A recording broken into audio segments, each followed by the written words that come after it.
Good afternoon, everybody. My name is Eric Ades, he, him, and I have the honor of serving as the SJP co-chair. Hi, everyone. I'm Helen Luring, and I'm proud to be the other co-chair. And we are so excited to welcome you to the story of us. So thank you. This is not another California governor's candidate forum, in case you're confused. Take a deep breath. Feel the ground beneath your feet. On the land that was inhabited and still stewarded and cared for by the people. Tongva, Tatapiam, Serrano, Quiche, and Chumash people. We honor and pay respect to the elders and descendants, past, present, and emerging, as they continue to steward our lands and water. We acknowledge that settler colonization resulted in land seizure, disease, subjugation, slavery, relocation, broken promises, genocide, and generational trauma. This acknowledgement demonstrates our responsibility and commitment to truth, healing, and reconciliation, and to elevating the stories, cultures, and communities of the original peoples of Los Angeles. We are very grateful for the opportunity to live and work on these ancestral lands, alongside Native people and tribal governments. We invite everyone here today to take a moment to pause and reflect on our collective responsibility to care for this land and to support the first peoples who have been its stewards for thousands of years. All right, let's settle in and take another breath. Look at the birds outside. There's water rushing outside, and look around you. Stare at someone that you have not seen or know.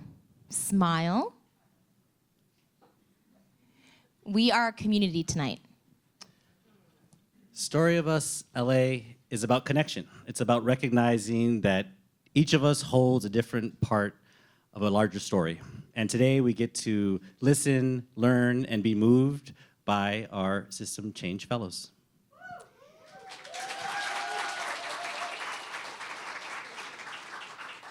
So join us as we welcome the 11 fellows who have been working alongside each other for 9 months, building community together, tackling systemic injustices across LA in collaboration, reflecting on their own lived experience, and putting that all together in the stories you're going to hear tonight. These stories are about courage, resilience, and liberation in action. I'm especially proud to be here because 7 years ago, I was on this stage alongside so many alums that are in the room, and that has transformed my leadership and my work. So this is a reminder that transformation doesn't happen in isolation. It happens in community. And so we're grounding ourselves not just in reflection, but we also got to bring a little energy for our fellows. So what we're going to do right now as they walk in, as we welcome our fellows, is we're going to welcome them with a unity clap. So on the count of 3, I'm going to ask everybody to join me and join us in welcoming our System Change Fellows. We ready? Does that sound good? Yes. All right, cool. Let's do it. 1, 2, 3.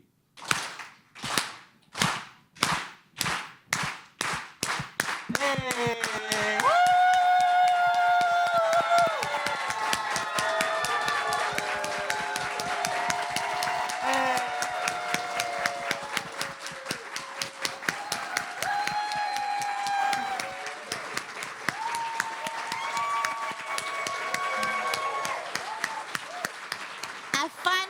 Applause. And keep your applause going as we welcome on stage Social Justice Partners LA's Executive Director, Christine Margiata.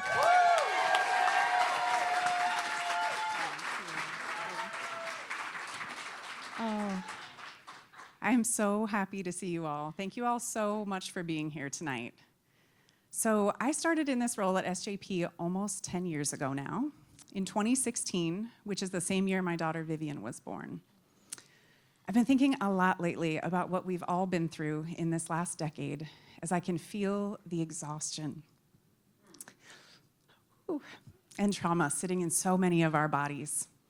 2016 was the year Trump was first elected, and as he came to the end of his term, we faced the beginning of COVID, the first pandemic we had ever lived through. And as we navigated illness, loneliness, fear, and the loss of millions of people around the world, we also witnessed the murder of George Floyd. And in those moments of compounding grief, it was ever more clear that the systems in this country were never built to protect the health and safety of all of its people. Just in this last year, we've lived through fires ravaging Los Angeles, an ongoing genocide, ICE raiding our community's sense of safety, trans rights, voting rights being stripped at every turn. It's no wonder that when many of us are asked how we're feeling, our first answer is tired. It's clear that this last decade is a feature and not a bug of a country whose history over 400 years is built on a foundation of enslavement and genocide. And yet, as I think about this last decade, what stands out to me most is a sense of home I feel in this community that we have co-created at SJP, built on our collective commitment to a Los Angeles that is more just, more loving, and more free, where we can hold two truths at once. We can honor our grief and our sense of possibility. We can be with the horrific losses of this time and our imagination and our commitment to create something different. Earlier this year, Vivian celebrated her 10th birthday.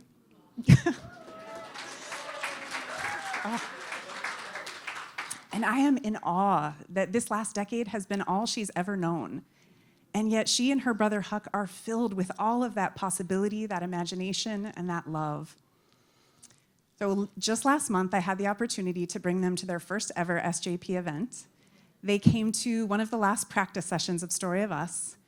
And as I sat between them, listening to these 11 incredible fellows, I was struck that the vision and future that they were describing is the future that my children will walk into, and that all of our children will walk into. So of course, on the drive home, I facilitated a debrief.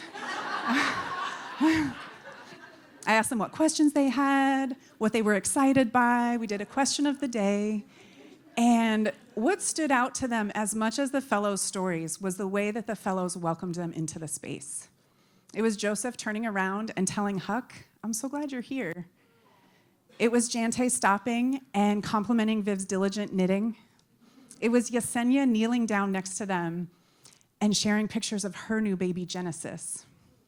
And in that moment, they not only welcomed my kids into the space, but they created a bridge, an invitation to co-create the future they were describing. And that's what you'll hear here tonight, an invitation. You won't be hearing the traditional pitches. They won't be asking you for $1 million, though I hope if you have it, you will send it their way. Rather, they'll be inviting us to co-create the Los Angeles that we all know is possible. So I hope that tonight, as you listen to their stories, you consider the ways you can help make that a reality.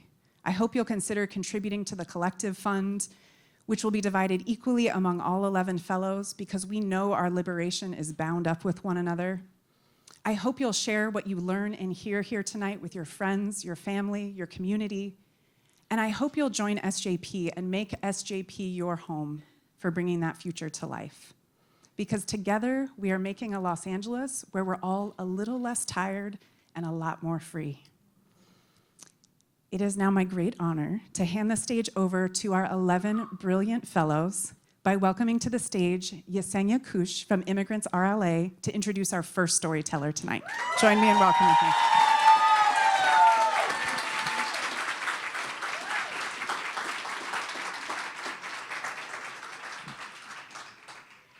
Good evening. I have the great honor of introducing our first speaker, Javier Guzman, CEO of the Center for Powerful Public Schools. For over 3 decades, Javier has dedicated his life to transforming public education, leading the growth of innovative schools across California. He's deeply committed to family, community, and the belief that every young person deserves an education that sees and uplifts them. Please join me in welcoming Javier Guzman.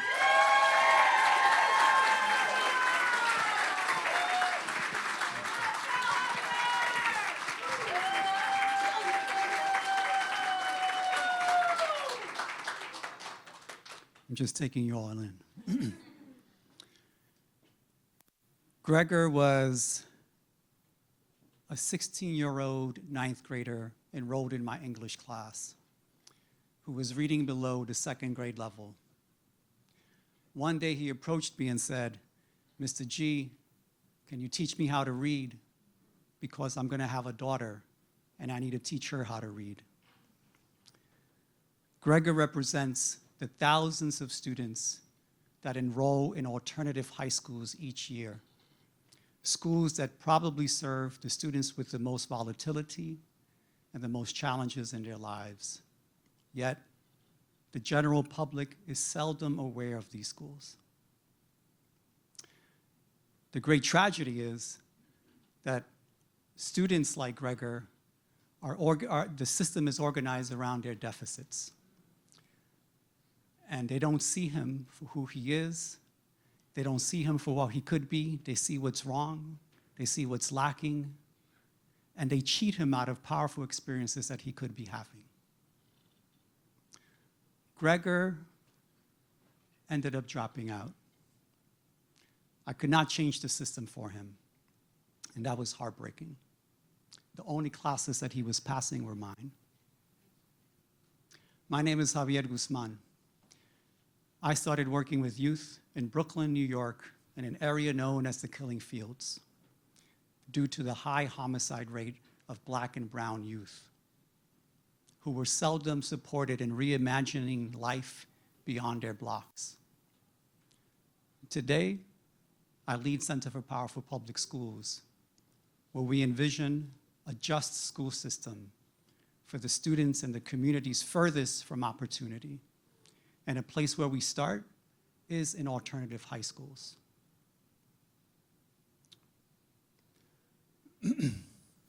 Now, the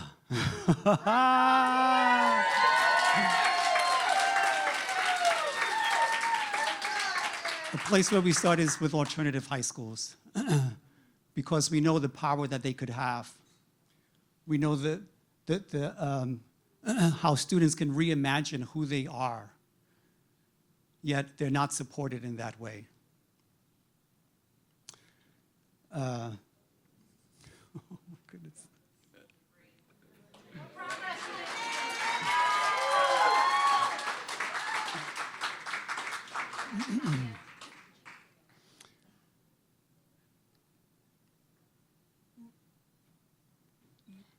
What I want to say is, the center have been doing this work for many, many years.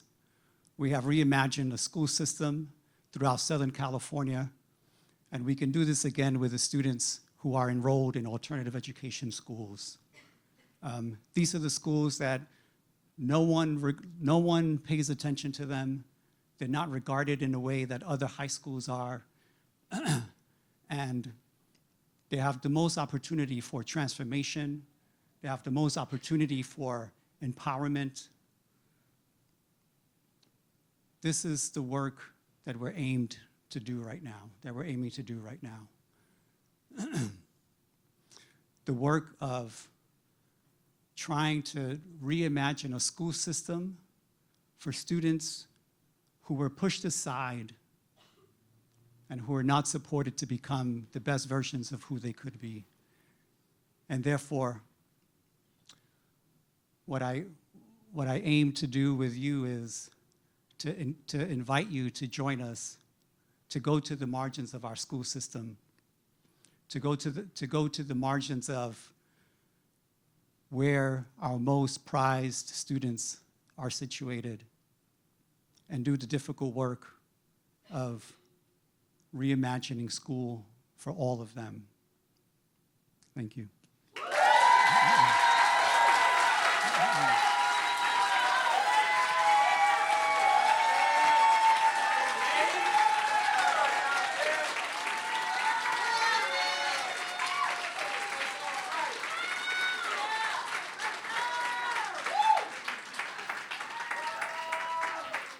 It's my pleasure to introduce Mariah Castañeda. Mariah is so inspirational. Not yet. Mariah inspires me because she's a seeker of the truth. And when she finds that truth, she brings it forward to her communities. She sees truth-seeking as a practice of healing. Ladies and gentlemen, Mariah.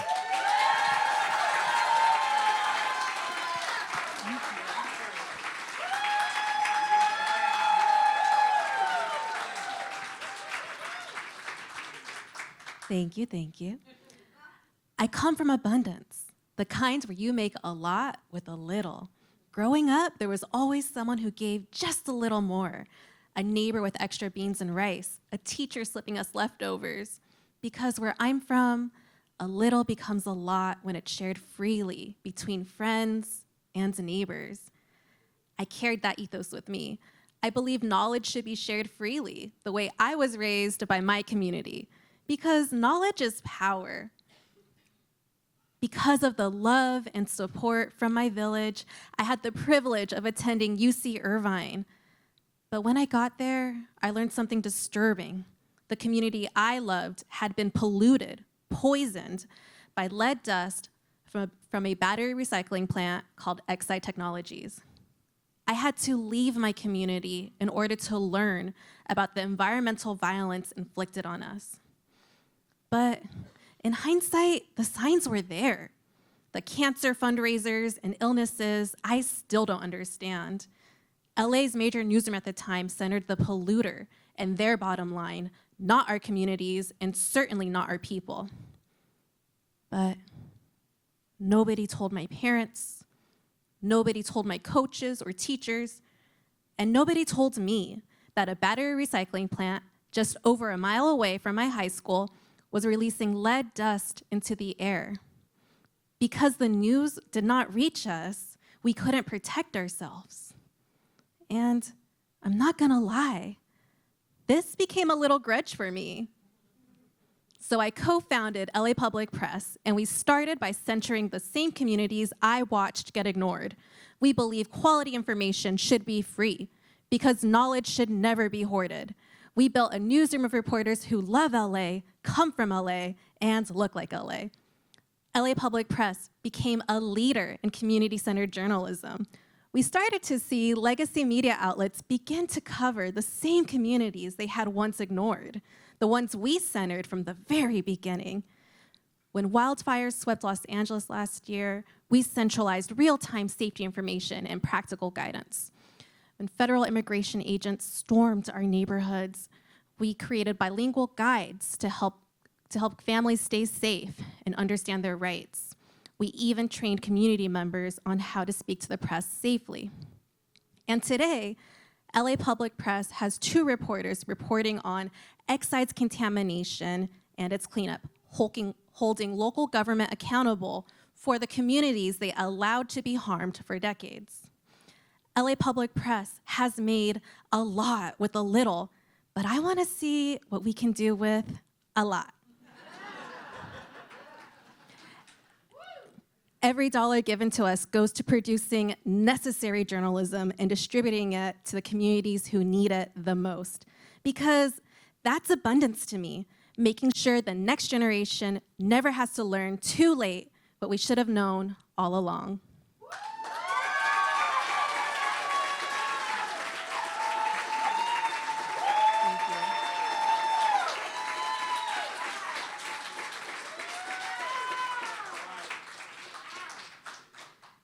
I have the honor and the privilege of introducing Belen Bernal to the stage. Belen is the executive director of Nature for All. What I admire the most about her is her dedication and passion for environmental justice and making sure our communities have access to clean air, soil, and water.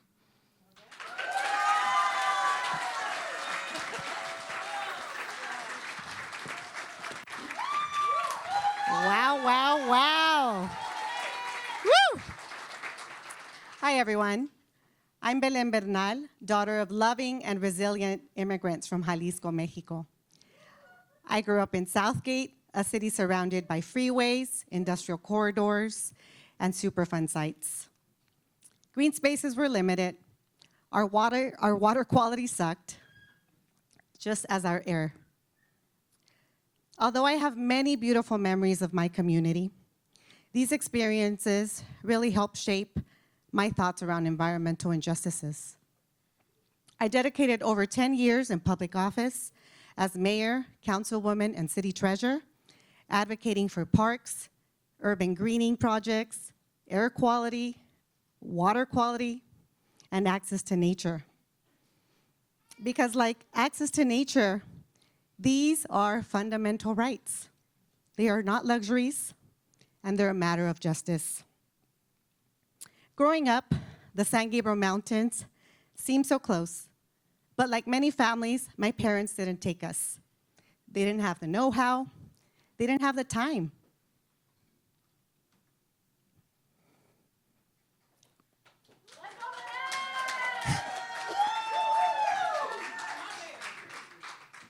The first mountains and rivers I saw, the first deer I spotted, were in the Sierra Madre Occidental in Jalisco.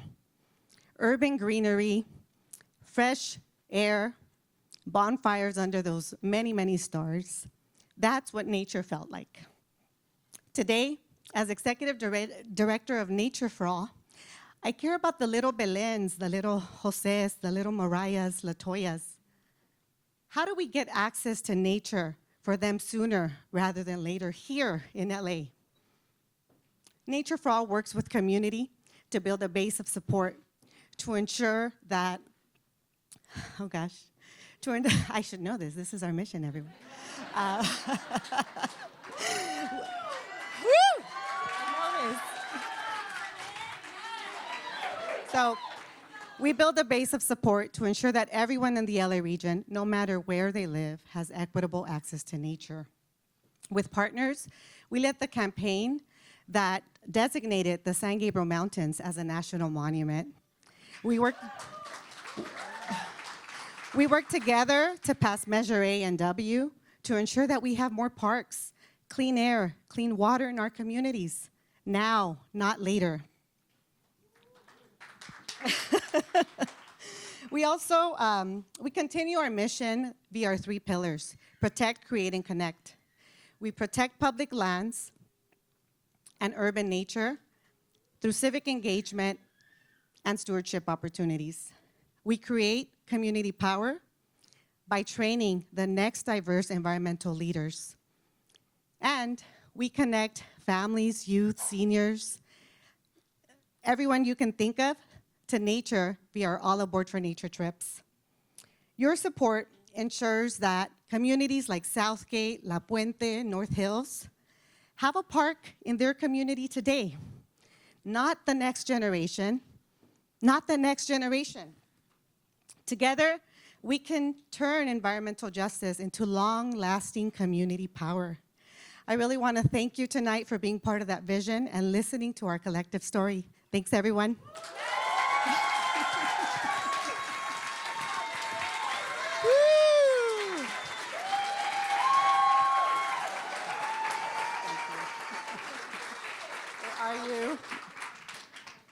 Okay, so next, I want to introduce LaToya Cooper with LA Emissary. Yeah.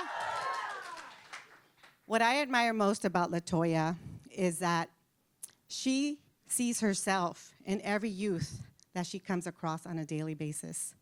She not only ensures that they find their voice and that they have the resources needed, but she ensures that they use that voice loudly and proudly. LaToya, please come up to stage and have everyone welcome you.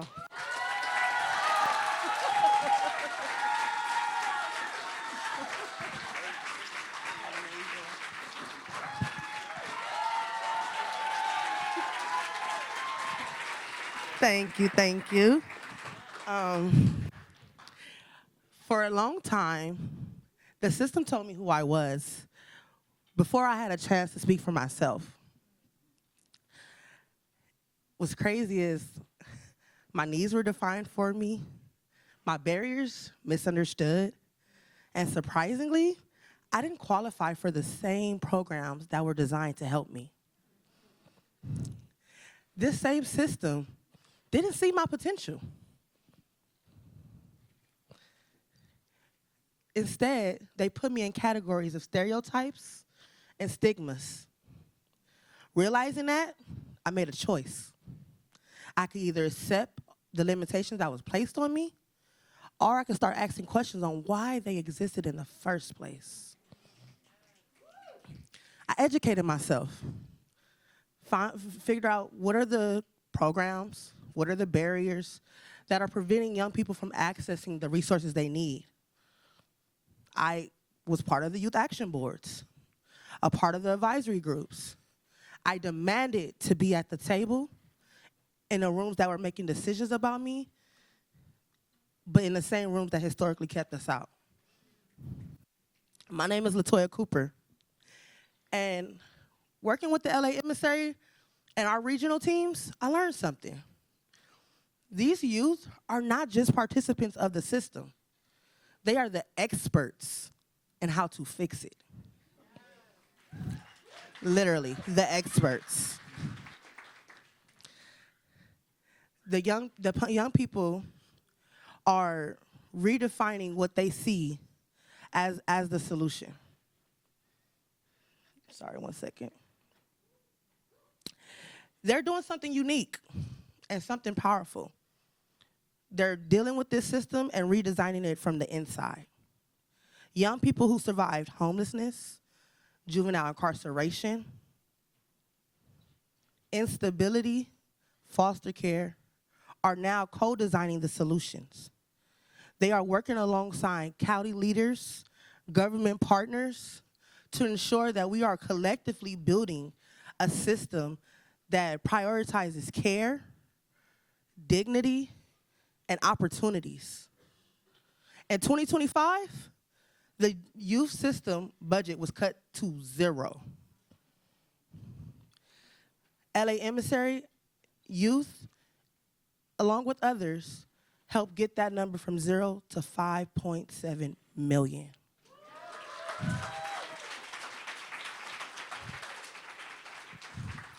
That money supported roles as captain's peer navigators, regional coordinators, housing programs that currently keep youth housed. These young people, they're impacting the standards of care, the budget allocations, the staffing structures at the newest county department to ensure that these same people that are working for them are building a network around them. They're trying to make sure that they are seen as the partners they deserve to be. All this to say, it's still so much work to do. So much work. And to continue this work, we need real investment into young people, real investment into these regional teams that the LA Emissary hosts, real investment into people that want to become the allies, people that believe in the work, people that believe in the change, and people that believe in all the possibilities. See, my story started with a system that told me who I was. Today, I'm telling that system who I am and how they can work better for the youth, young adults, and all the others like me. Thank you so much.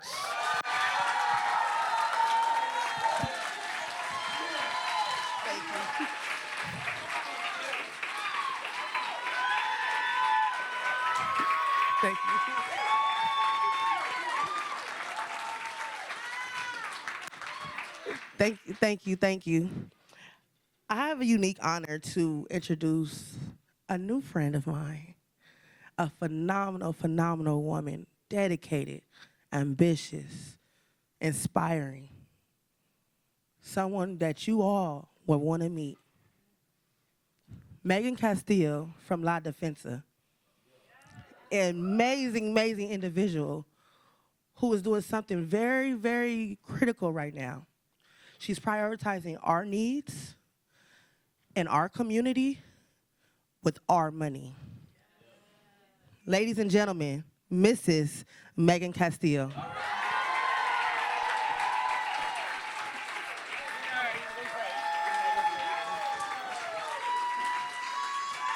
Yes. All righty. I am a daughter of Los Angeles County, unceded Tongvalan, where the cracks in our system reveal what and who is valued. I've seen those cracks up close, sidewalks serving as shelter, poverty criminalized in the name of public safety, and families surviving without clean air, food, or water. My work and my heart live at the intersection of repairing those cracks with our collective power. Growing up in South Central, over-policing and incarceration shaped my childhood. Helicopters circling overhead and wondering whether or not a loved one would make it home safely were daily realities. My name is Megan, and I am the Advocacy and Organizing Director at La Defensa. We are a 501c3 FEM-led organization fighting for a Care First, Jails Last LA County. Yes.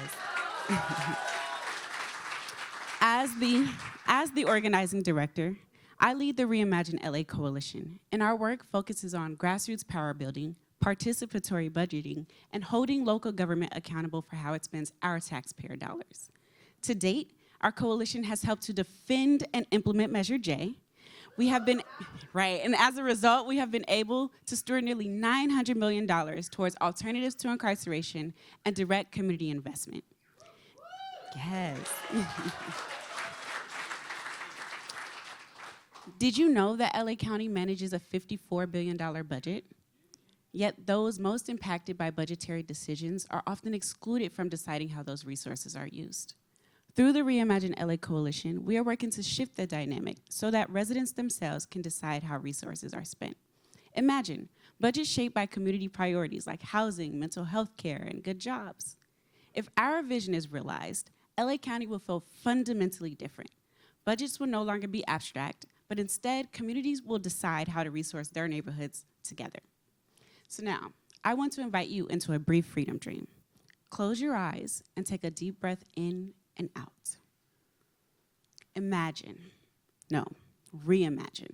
a Los Angeles where everyone has a safe place to rest their head at night.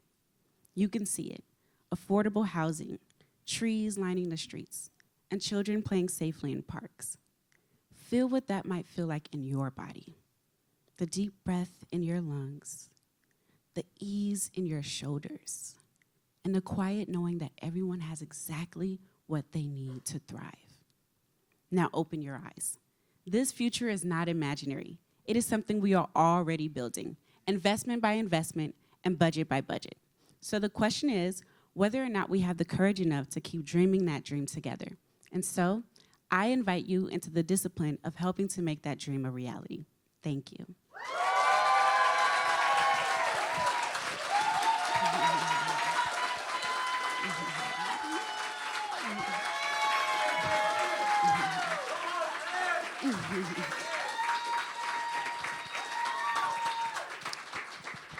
I have the privilege and honor of introducing my brother and my comrade in the struggle, Joseph Williams, who has dedicated his life to upending the school-to-prison pipeline and ending the criminalization of our young people.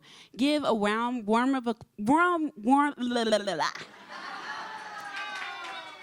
Yes, give it up for Joseph Williams.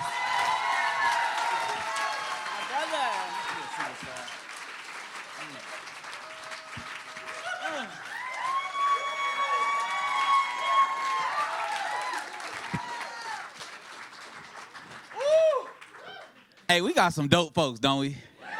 Give it up one more time for my folks, y'all. Yeah. What's up, y'all? What's up? So I remember being one of the students that some of us talked about, one of the young people that folks are talking about.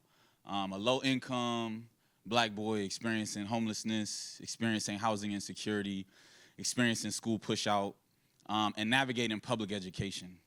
I remember going to school and very rarely seeing myself in the curriculum unless it was slavery or civil rights. I remember my behavior, right, and the way in which the schools labeled me going from loud and exuberant to disruptive to a bad kid and ultimately a criminal.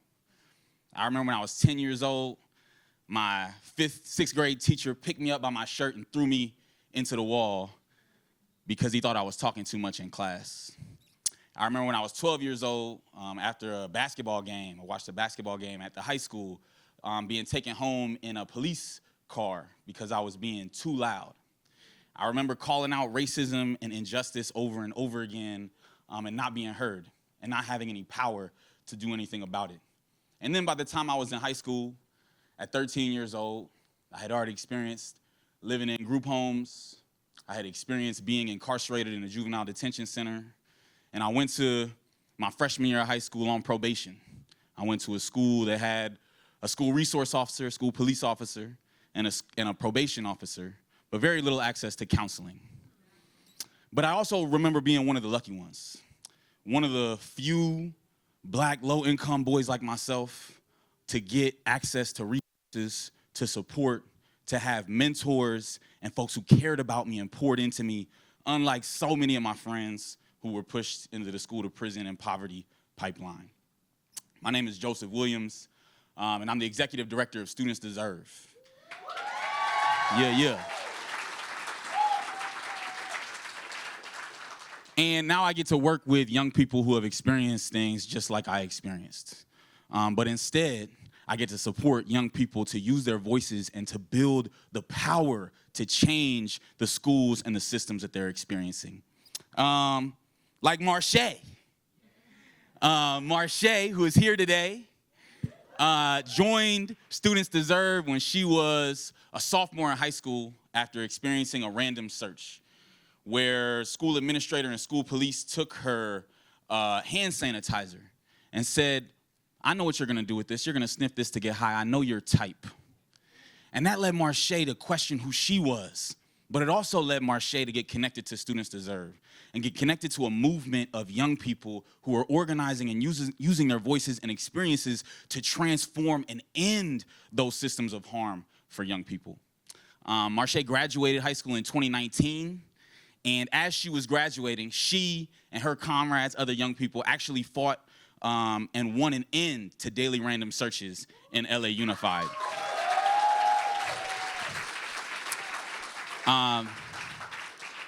Marche now works on staff with us at Students Deserve, and she's stayed involved since her own graduation and mentored a generation of young people, youth leaders and organizers and activists who have built on the work that Marche started to divest from school police $25 million.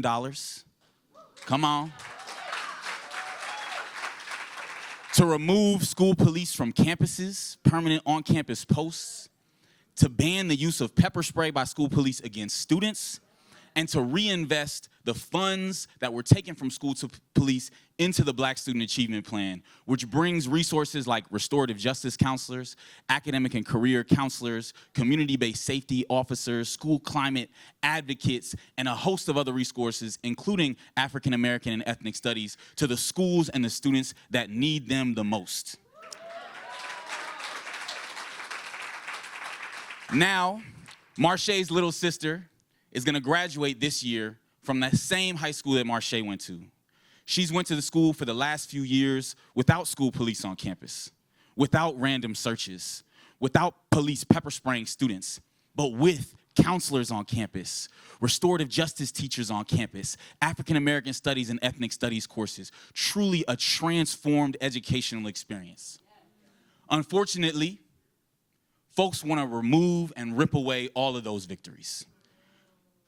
The right-wing authoritarian attacks against public education and efforts to undo DEI programs are heightening right now. And the federal government is literally investigating wins that Marche and other student leaders have won to transform public education in Los Angeles Unified, the second largest school district in the country. We're inviting you today to join us, to join Marche, to join the many student leaders who are fighting to protect their victories and continue to transform public education so that we can fight for and win the schools that Black youth and ultimately all students deserve. Thank you.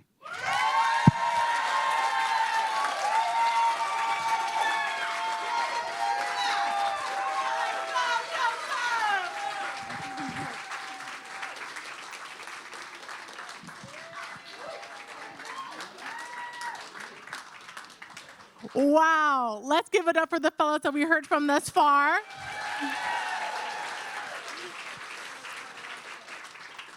So we are just past halftime. We're going to have a little stretching break and take a moment to thank everyone who made Story of Us LA possible. My name is Michelle Dominguez, proud part of the team at Social Justice Partners Los Angeles. It's been such a privilege to support these fellows as a program lead for the Systems Change Fellowship. And thank everyone here in this room. So we're gonna have a halftime, and I'm gonna thank some folks, and when I thank y'all, you're gonna stand and stay standing, and by the end, y'all are gonna be standing, so we have a little stretch too before we move on.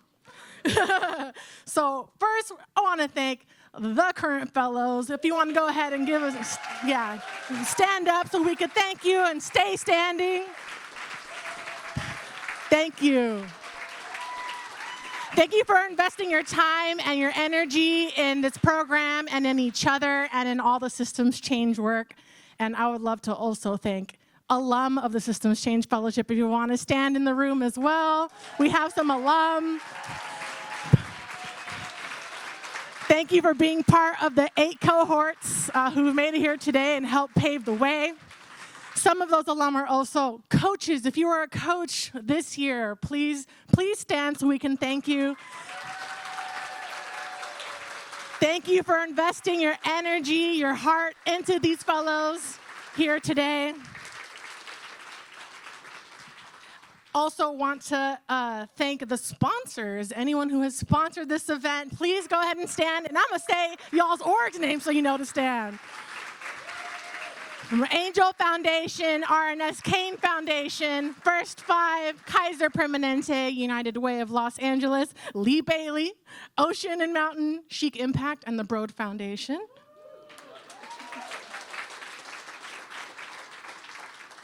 Thank you so much to the creative team and to our accessibility vendors who are capturing this event and making this event accessible. They're already standing because they're working. And everyone in this room, I want to thank you as a community. Please stand, take a stretch. Thank you for being here to support fellows, to support social justice work. We appreciate you all so much. So we're going to take a collective stand and stretch and reach high as we want Los Angeles to be liberated. Yes. And you can reach low to the ground and ground us on this native land, these indigenous lands.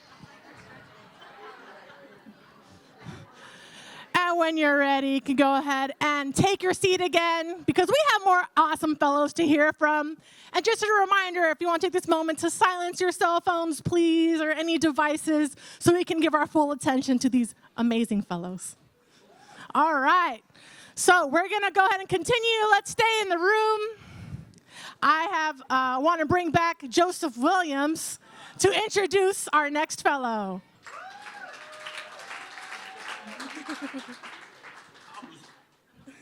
So nice I get to do it twice. I'm just playing.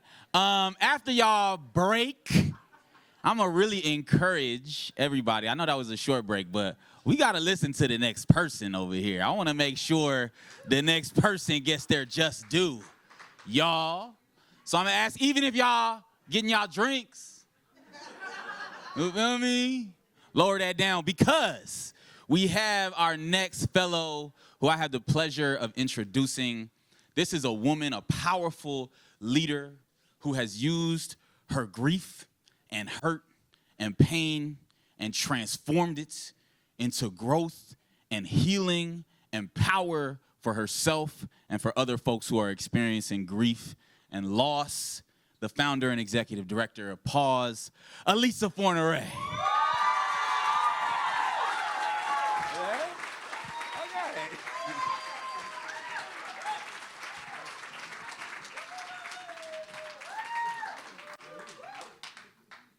Thank you, Joseph.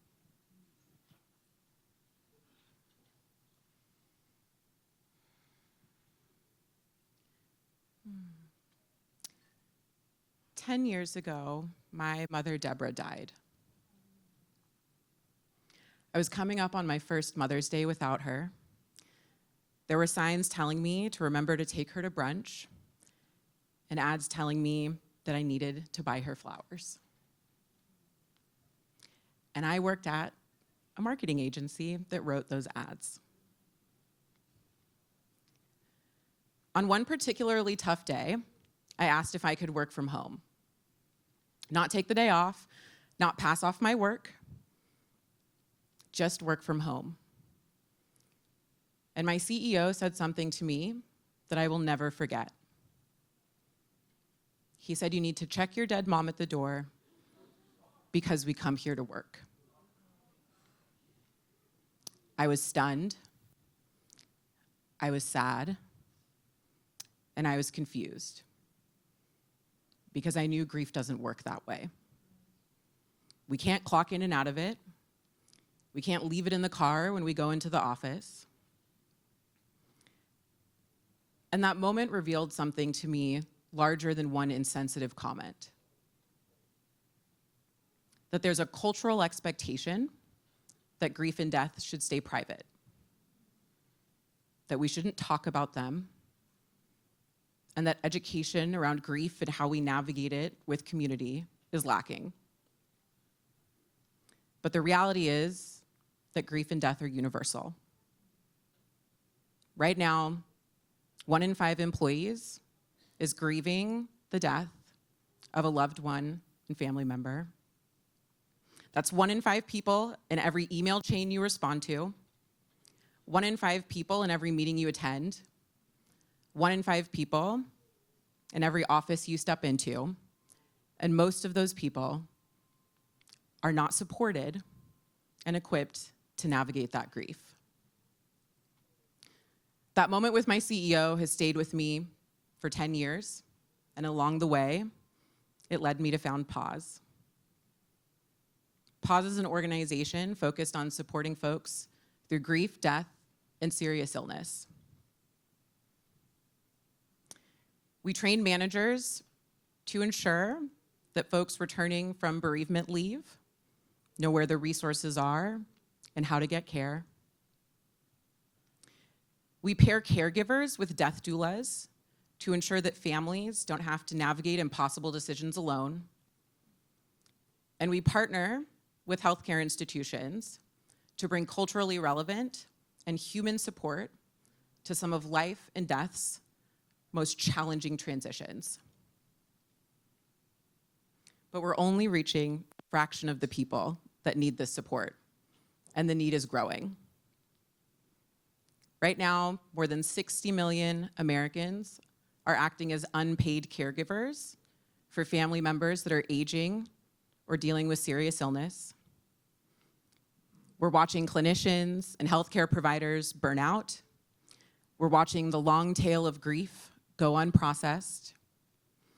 And the gap between who can access care and who cannot is widening. But Pause is here to close that gap.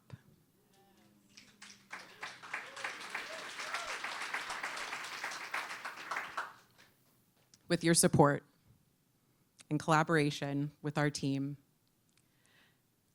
we will reduce the isolation that people feel at work so that they don't have to hide their grief to avoid losing their job. We will expand into public libraries and community centers to ensure that grief is not a privilege, but accessible. We will design better care systems so that folks don't, thank you. So that folks don't leave the ICU with just a pamphlet in a plastic bag like I did.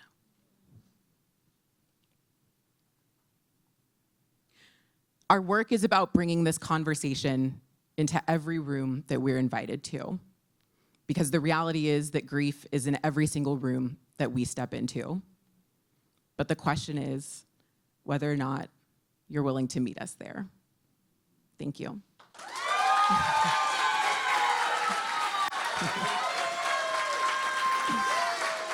Thank you.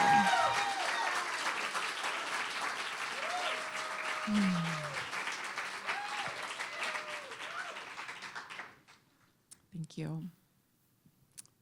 That was a big sigh. It is my honor and privilege to introduce Emiliano Lopez, the founder and executive director of Project Protocol. What I appreciate most about Emiliano is that Project Protocol, as you'll hear, is rooted and grounded and built from lived experience. And to see that translate into trust, dignity, care, and a generosity of time for the folks that he serves is such an incredible commitment that we get to see through his work and that we've gotten to learn about. And I'm excited that you'll get to learn about that tonight as well. I welcome Emiliano up to the stage.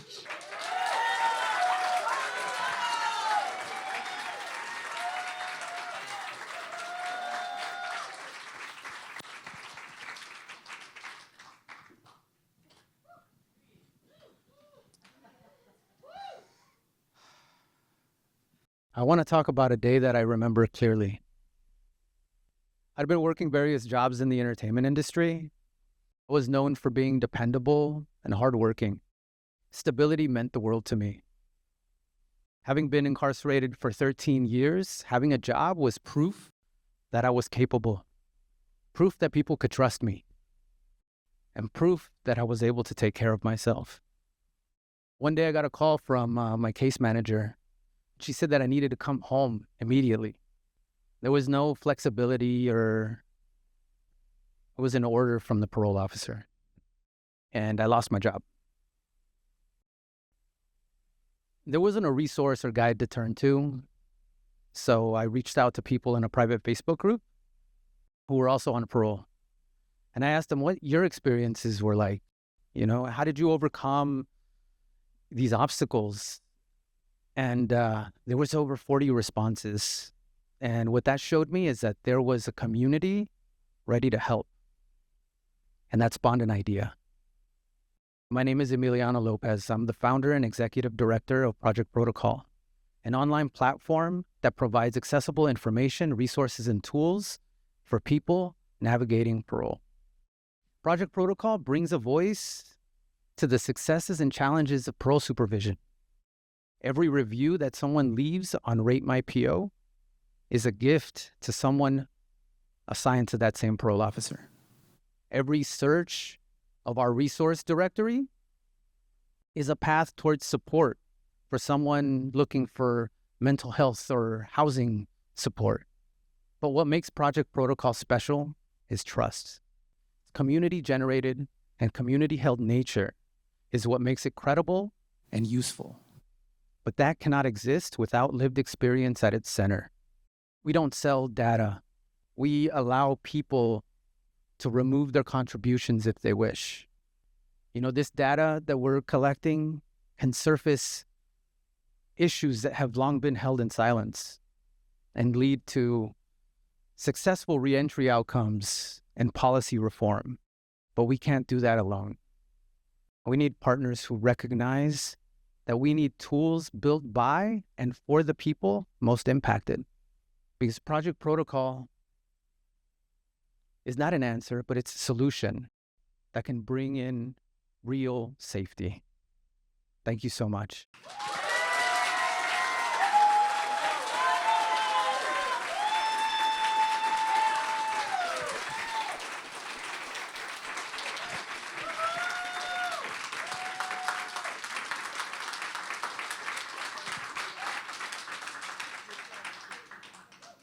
Thank you.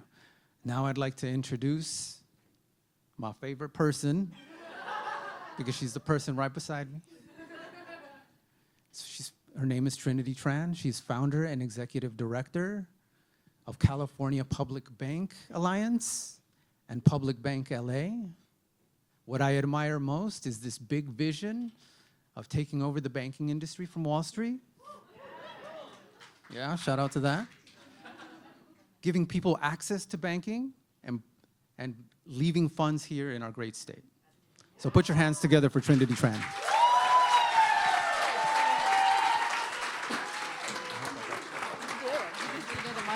Thank you. Thank you so much. Thank you. I am so grateful to be here in a room with people who genuinely believe that when communities organize, systems can change. I'm Trinity Tran. I am co-founder, executive director of the California Public Banking Alliance and Public Bank LA. I grew up here in California with my mom, and like a lot of working class families, we lived on the edge financially. I watched her work incredibly hard to keep the rent paid, food on the table, and when you grow up like that, you start really paying attention to how things actually work.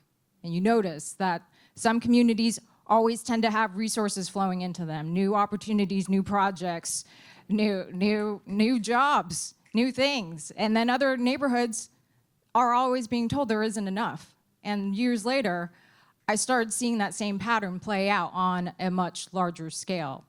As the Standing Rock movement unfolded, indigenous leaders were standing up to oil pipelines that were destroying their land, poisoning their water. And out of those conversations came a really important realization, is that you can't build oil pipelines if banks don't fund them. So money decides what gets built. Money decides what survives. Money decides what future becomes possible. So if we want a different future, we have to change the direction in which money flows. So at the time, we were organizing at a local level, trying to push LA City Council to divest from predatory big banks. But we ran into a problem, was for the city the size of LA, there weren't many ethical alternatives. And so we asked a different question. What if our cities had their own banks? A public bank is a bank owned by the people through their local government, and it uses public dollars to support public priorities rather than shareholders and private profit. Right now, billions of our tax dollars are parked in Wall Street banks, which leverages those funds to finance displacement and pollution, while billions flow out of our communities year after year paying interest and fees to private banks. At the same time, we're told there isn't enough money for things like affordable housing. But the money exists. The real question is who controls it? And public banking puts the power of finance back into the hands of the people, and that is what we are building. As executive director, I led our people-powered movement in the passage of the California Public Banking Act, the nation's first law enabling cities to form their own banks.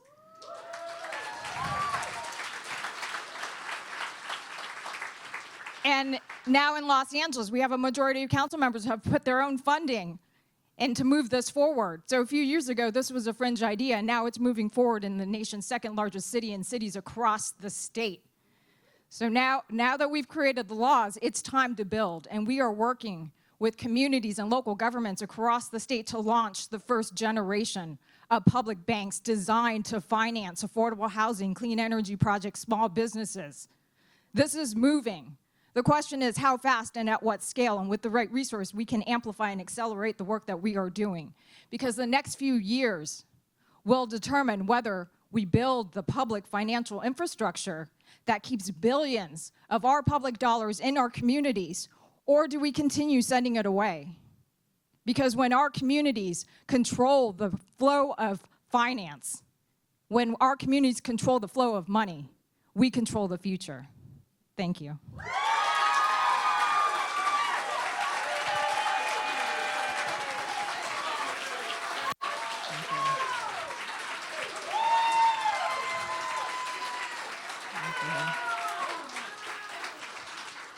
It is my honor to introduce Jante Pruitt, who is a warrior for the people, and I'm so inspired by her deep passion for empowering the people and bringing economic power into communities. Welcome.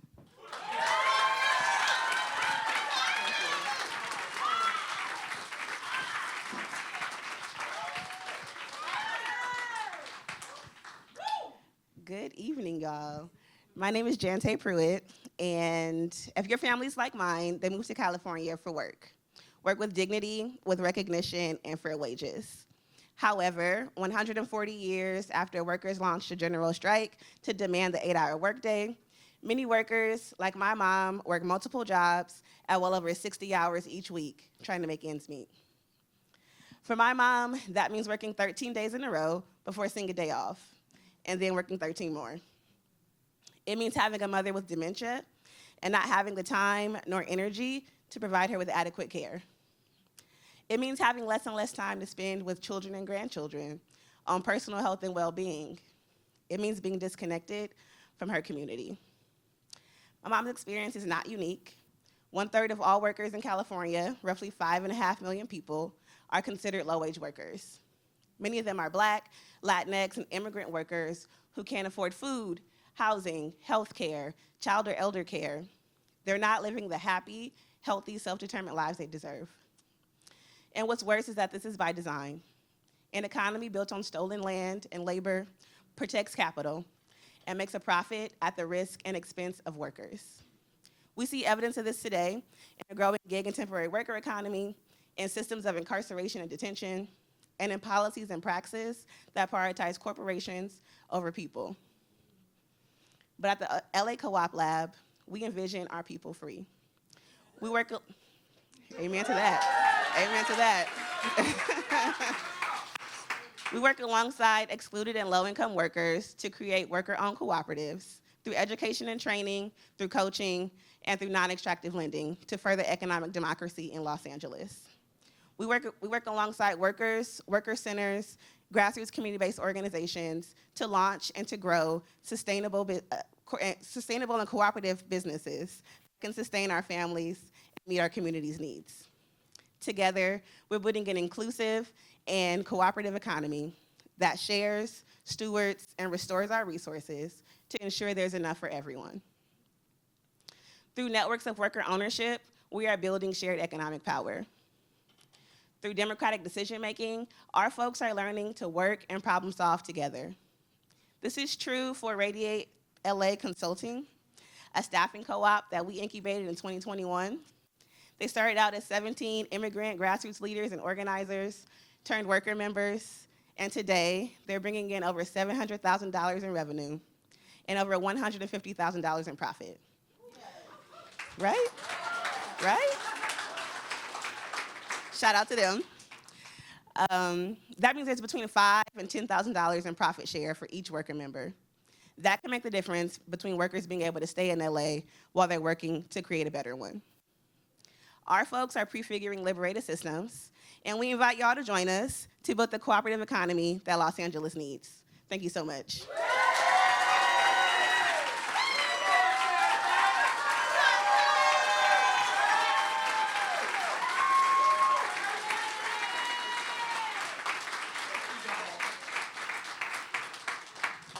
I appreciate that.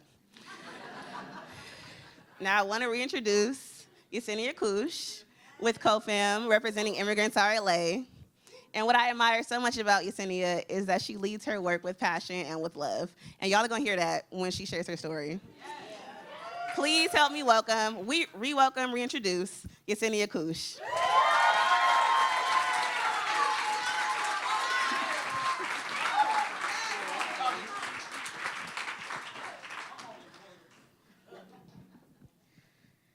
In 2016, while I was in foster care in New York, I visited the Statue of Liberty for the first time. There, I heard the words, "Give me your tired, your poor, your hurdle masses yearning to breathe free." Those words stay with me. I am Yesenia Kush, an indigenous Maya woman from Guatemala.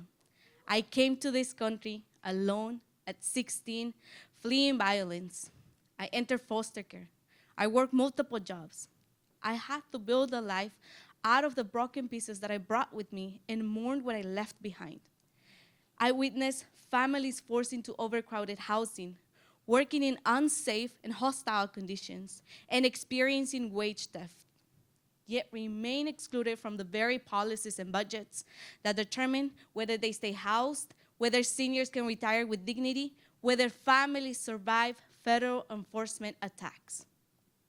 In California alone, undocumented immigrants contribute nearly $2 billion in state and local taxes every year. Nationally, they contribute an estimated $13 billion to Social Security and Medicare. The root problem, it's not scarcity, it's exclusion.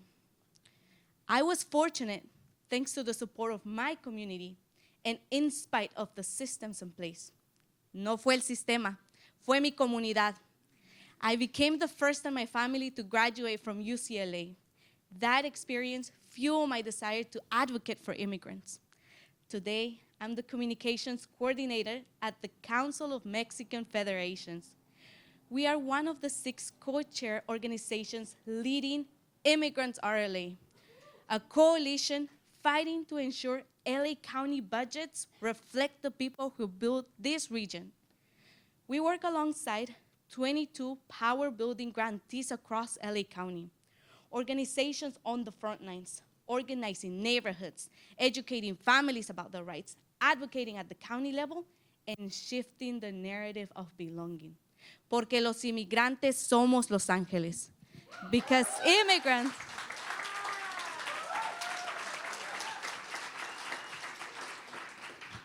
immigrants are Los Angeles. At this moment, we are being unjustly criminalized. Immigrants deserve policies that keep families housed and let seniors age with dignity. The coalition funding runs out in less than 30 days, and the need for work is more pressing than ever. We need your help. Our goal is to fully fund each of the 22 power building grantees so we can continue building power, holding decision makers accountable, and creating long-term change. Your investment can transform our communities. It funds a movement, it funds resilience, it funds communities refusing to disappear. Thank you.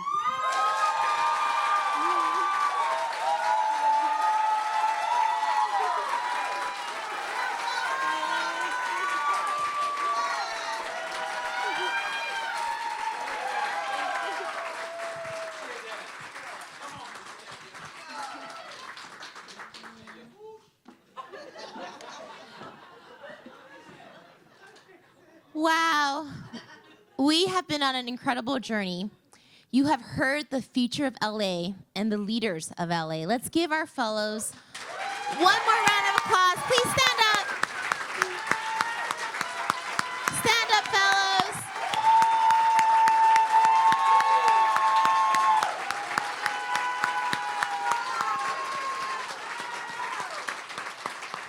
Show them that you've heard them, you've seen them, you appreciate them, and soon you'll be generous to support their work. That part. So we're here for our fellows, but we're here for each other as well, right? We are our collective vision, right? We are here because we share that collective vision for a liberated future for Los Angeles. In front of you, in front of the seats, you'll see a QR code. I invite you to go ahead and pick out your phones and click on that QR code. On that QR code it will send you to a page. And on that page, you will find your next steps, whether it be donating to the collective fund, where your donations will be distributed to all the amazing organizations and speakers that you heard from today, whether it's becoming a partner of SJPLA, whether you can sign up to get our newsletter to stay updated on the latest programs and events that we are hosting, or you can share the information and the different programs and events that we are holding at SJPLA. We are also accepting applications for next year's System Change Fellows who will be taking the stage in a year. So if you know people or you are working at doing system works, have them apply. Applications are due next Thursday, May 14th. All the details are on the website.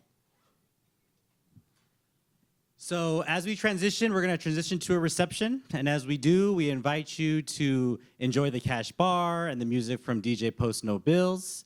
And we encourage you to connect with our fellows. They would love to meet you, to talk with you. They'll be posted up in the tables right outside.